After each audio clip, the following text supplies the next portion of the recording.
Mahendra Singh Dhoni batting করছিলেন। Punjab Kings আর Chennai super কিংসের মধ্যে ম্যাচ চলছিল। পাঞ্জাব কিংস টসে জিতে ফিল্ডিং করার সিদ্ধান্ত নিয়েছিল।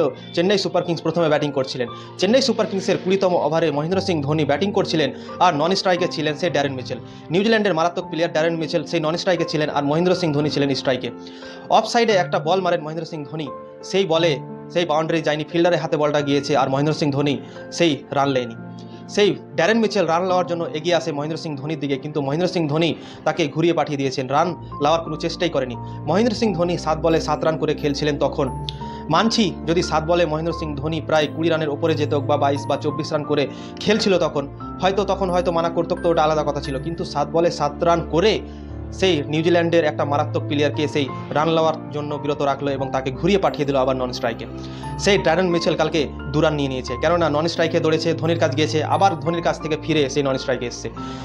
2 রান হয়ে যেত মহেন্দ্র সিং ধোনি যদি রান নেওয়ার চেষ্টা করতো, অবশ্যই সেটা 2 রান হতো, কিন্তু মহেন্দ্র সিং ধোনি সেই কালকে রান নিল না।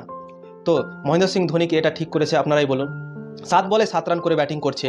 নন স্ট্রাইকে যদি কোনো বোলার বা সেই 10 নম্বর বা 11 নম্বরে প্লেয়ার যদি থাকতো তখন হয়তো যদি রানটা না নিত তো সেটা ঠিক ছিল, কিন্তু একটা নিউজিল্যান্ডের মারাত্মক প্লেয়ার সেই নন স্ট্রাইকে আছে আর তাকে ঘুরিয়ে পাঠিয়েছে সেই মহেন্দ্র সিং ধোনি নিজের কাছ থেকে।